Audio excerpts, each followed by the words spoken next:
اعوذ باللہ من الشیطان الرجیم بسم اللہ الرحمن الرحیم ذالکم بأنہ اذا دعی اللہ وحدہ کفرتم وإن یشرک بہ تؤمنوا فالحکم للہ العلی الکبیر هو الذی یریکم آیاتہ وینزل لکم من السماء رزقا وما يتذکر الا من ینیب فادعوا اللہ مخلصین لہ الدین وَلَوْ كَرِهَ الْكَافِرُونَ رَفِيعُ الدَّرَجَاتِ ذُو الْعَرْشِ يُلْقِي الرُّوحَ مِنْ أَمْرِهِ عَلَى مَنْ يَشَاءُ مِنْ عِبَادِهِ لِيُنذِرَ يَوْمَ التَّلَاقِ يَوْمَ هُمْ بَارِزُونَ لَا يَخْفَى عَلَى اللَّهِ مِنْهُمْ شَيْءٌ لِمَنِ الْمُلْكُ الْيَوْمَ لِلَّهِ الْوَاحِدِ الْقَهَّارِ۔ سورہ مومن آیات 12 سے 16۔ آیت نمبر 11 میں یہ بات کہ اہل جہنم جب جہنم میں چلے جائیں گے تو وہ ہر قسم کی منتیں سماجتیں کر رہے ہوں گے کہ کسی طرح وہ جہنم سے نکال دیے جائیں۔ فَهَلْ إِلَى خُرُوجٍ مِّن سَبِيلٍ، کیا یہاں سے نکلنے کی کوئی راہ بھی ہے؟ آج وہ ہر بات تسلیم کرنے کو تیار ہوں گے۔ اب انہیں بتایا جائے گا ذَلِكُمْ بِأَنَّهُ، تمہارا یہ انجام اس وجہ سے ہے اذا دعی اللہ وحدہ، جب تمہیں ایک اللہ وحدہ لا شریک کی طرف بلایا جاتا تھا، تمہیں توحید کی دعوت دی جاتی تھی، تمہیں یہ بات سمجھائی جاتی تھی کہ اللہ اکیلا ہے، وہی نفع نقصان کا مالک ہے، اس کی ذات و صفات میں کوئی شریک نہیں ہے۔ صرف یہ مطالبہ تم سے دنیا میں کیا جاتا تھا، کفرتم، تو تم نے انکار کر دیا، تم نے اس بات کو نہ مانا، وَإِن یشرک بہ، اور اگر اس اللہ کے ساتھ کسی کو شریک کیا جاتا تؤمنوا، تو تم ایمان لے آتے۔ اللہ تعالیٰ کی طرف سے اب یہ جواب دلوایا جا رہا ہے اہل جہنم کو کہ جو تم جہنم کی آج سختیاں جھیل رہے ہو تو اس کی اصل وجہ بھی تمہاری ضد اور ہٹ دھرمی ہے۔ توحید کی دعوت سے تم بدکتے تھے، شرک کے تم بڑے حامی تھے۔ فالحکم للہ، پس فیصلہ تو اللہ ہی کا ہے، اختیارات تو اللہ ہی کے ہیں سارے کے سارے۔ جن کے سہارے گزار آئے تھے زندگی ساری، ان میں سے تو کوئی کام آنے والا نہیں اور نہ ہی ان کا کوئی اختیار ہے۔ فالحکم للہ، فیصلہ تو اللہ ہی کا ہے، العلی الکبیر، وہ اللہ جو بہت بلند ہے، جو بہت عظیم ہے، سارے کے سارے اختیارات بھی اسی کے ہیں۔ هو الذی، اب مزید اللہ کا تعارف، اللہ کی صفت اول بیان کی گئی العلی، دوسری صفت الکبیر، اب مزید وضاحت کی جا رہی ہے۔ قرآن اصل میں اللہ کی معرفت پیش کرتا ہے، اللہ کا تعارف کرواتا ہے، معرفت الہی کا بہترین ذریعہ ہے، اور ابلیس نے اسی قرآن سے اکثر لوگوں کو دور کر رکھا ہے۔ هو الذی، وہی اللہ تو ہے، یریکم آیاتہ، جو تم کو اپنی نشانیاں دکھاتا ہے۔ کائنات میں بے شمار نشانیاں ہیں، زندگی کے مشاہدات میں بے شمار نشانیاں ہیں، آسمان میں بادلوں کا اکٹھا ہونا، بجلی کا چمکنا، مردہ زمین کو زندہ کر دینا، بے شمار نشانیاں جن کا بارہا تذکرہ ہوتا رہا ہے۔ وَيُنَزِّلُ، اور وہ نازل کرتا ہے، اتارتا ہے، لکم، تمہارے لیے، من السماء، آسمان سے، رزقا، رزق۔ قرآن مجید میں کہیں سبب ذکر کیا گیا ہے اور کہیں مسبب۔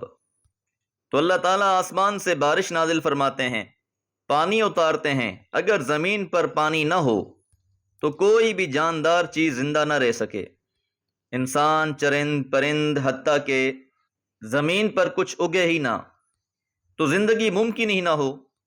اور کبھی بیٹھ کر غور کیجئے کہ ہمارا سارا کھانا پینا، جتنی بھی معاملات ہیں، ان سب کا تعلق پانی سے ہے۔ ہم ہر وہ چیز کھاتے ہیں جس کی اصل الاساس زمین ہے۔ اگر آسمان سے پانی روک لیا جائے تو زمین پیداوار دینا چھوڑ دے گی۔ یہ جو ابر کرم برستا ہے، اسی سے ہر چیز کی پیداوار ہے، اور اسی پیداوار سے تمام کی تمام چیزوں کی حیات ہے۔ وَمَا يَتَذَكَّرُ، اور نہیں نصیحت حاصل کرتے، الا، مگر، من ینیب، جو متوجہ ہونے والے ہیں۔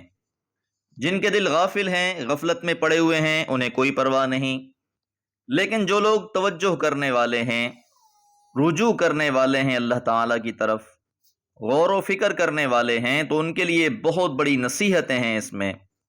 یہ مشاہدات اس کی آنکھیں کھول دینے کے لیے کافی ہیں۔ فَادْعُوا اللَّهَ، پس تم اللہ کو پکارو، مخلصین لہ الدین، اسی کی خالص اطاعت کے ساتھ۔ اب یہ خطاب اہل ایمان سے ہے کہ اگر یہ مشرکین آنکھیں کھولنے کے لیے تیار نہیں ہیں، وہ تمہاری دعوت توحید سے چڑھتے ہیں، تم سے لڑتے ہیں، تم ان کی پرواہ نہ کرو اور اپنے رب کو بلا شرکت غیر پکارو اور خالص اسی کی اطاعت اور بندگی کرو۔ وَلَوْ كَرِهَ الْكَافِرُونَ، اگرچہ یہ کافروں کو بات ناپسند ہے۔ جس طرح انہیں توحید سے چڑ ہے، اسی طرح اہل توحید سے بھی تکلیف ہے، تو انہیں اس بات کی تکلیف ہوتی رہے، اس کی پرواہ نہیں کرنی۔ جن کا ایمان اللہ پر، جن کا توکل اللہ پر، پھر وہ کسی غیر کی پرواہ نہیں کرتے۔ رفیع الدرجات، مزید اللہ تعالیٰ کی صفات بیان کی جا رہی ہیں۔ رفیع الدرجات، بلند درجات والا ہے۔ ذو العرش، عرش کا مالک ہے۔ ان مخلوقات کے مقابلے میں جنہیں مشرکین پکار رہے ہیں، ان کی حیثیت اللہ کے مقابلے میں کچھ بھی نہیں۔ اللہ کی شان و عظمت بہت بلند ہے۔ ذو العرش، وہ عرش والا ہے، عرش کا مالک ہے، کائنات کا نظام حکومت بھی اسی کے ہاتھ میں ہے۔ یلقی الروح، وہ ڈالتا ہے روح کو، من امرہ، اپنے حکم سے، علی من یشاء، جس پر وہ چاہتا ہے، من عبادہ، اپنے بندوں میں سے۔ روح سے مراد یہاں وہی ہے۔ اللہ تعالیٰ نے اپنے بندوں میں سے جس کو چاہا اس کام کے لیے منتخب کر لیا، اور محمد الرسول اللہ صلی اللہ علیہ وسلم بھی اللہ کا انتخاب ہیں۔ اللہ ہی کے حکم سے ان پر وحی نازل ہوتی ہے۔ تو جب اختیارات اللہ کے ہیں تو پھر اللہ ہی کا حکم چلے گا۔ مشرکین مکہ کو اس بات پر بھی اعتراض تھا کہ نبوت محمد الرسول اللہ صلی اللہ علیہ وسلم ہی کو کیوں ملی ہے، طائف یا مکہ کے سرداروں میں سے کسی کو کیوں نہیں ملی؟ تو یہاں وضاحت فرما دی گئی، علی من یشاء، جس پر وہ چاہتا ہے، من عبادہ، اپنے بندوں میں سے۔ روح قرآن مجید میں وحی کے معنی میں بھی استعمال ہوا ہے اور روح کے معنی میں بھی استعمال ہوتا ہے۔ وَيَسْأَلُونَكَ عَنِ الرُّوحِ، یہ آپ سے روح کے بارے میں سوال کرتے ہیں۔ قُلِ الرُّوحُ مِنْ أَمْرِ رَبِّي، تو ان سے کہہ دیجئے کہ روح تو میرے رب کا ایک حکم ہے۔ وَمَا أُوتِيتُم مِنَ الْعِلْمِ إِلَّا قَلِيلًا، اور تمہیں نہیں دیا گیا علم میں سے مگر انتہائی تھوڑا۔ اب یہ روح کا معاملہ جو انسان کے جسد کے ساتھ ہے، جسم اور روح کا جو تعلق ہے، اس روح کو سمجھنا اتنا آسان معاملہ نہ تھا، تو اس لیے صرف اتنا ہی کہہ دیا گیا تھا، قُلِ الرُّوحُ مِنْ أَمْرِ رَبِّي، کہہ دیجئے کہ یہ میرے رب کا ایک امر ہے۔ اب یہاں جو روح ہے وہ وحی کے معنی میں ہے، اور یہ جو اللہ تعالیٰ کی طرف سے وحی نازل ہوتی ہے، اب اس کا مقصد بھی بیان کیا جا رہا ہے، لِيُنذِرَ، تاکہ وہ ڈرائے، یوم الطلاق، ملاقات کے دن سے، کہ لوگوں کو اس وحی کے ذریعے سے آگاہ کیا جائے کہ وہ پیشی کا دن ہے جہاں اللہ تعالیٰ سے ملاقات ہونی ہے، اگلے پچھلوں سے ملاقات ہو جانی ہے، تمام کے تمام حاضر کر دیے جائیں گے۔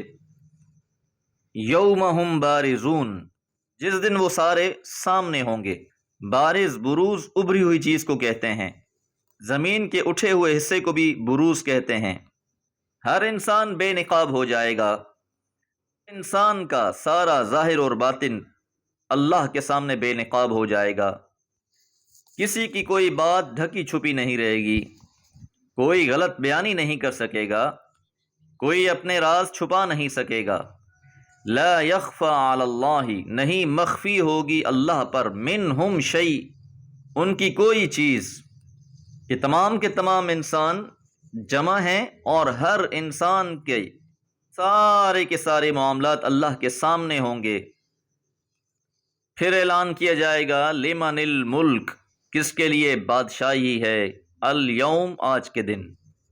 تو جو لوگ دنیا میں اللہ کا شریک بناتے رہے، غیر اللہ پر انہیں بڑی امیدیں تھیں، تو جن ہستیوں کو انہوں نے اللہ کا شریک اور سہیم بنا رکھا تھا اور گمان کرتے تھے کہ وہ انہیں اللہ سے بچا لیں گے، اب تو اعلان کر کے پوچھا جا رہا ہے کہ آج بادشاہی کس کی ہے۔ پھر کسی کی جرت نہیں ہوگی کہ وہاں جواب دے سکے۔ اللہ تعالیٰ خود ہی جواب دیں گے، للہ الواحد القہار، اللہ واحد قہار کی حکومت ہے، اللہ واحد ہے، اکیلا ہے، کوئی ایسا صاحب اختیار نہیں جو اللہ کے فیصلوں کو بدل دے۔ للہ الواحد القہار، یہ ہے اصل پیغام قرآن مجید کا، اور اسی دن اللہ تعالیٰ اپنے مخلص بندوں پر خاص کرم فرمائے گا۔ وما علیہ الا البلاغ۔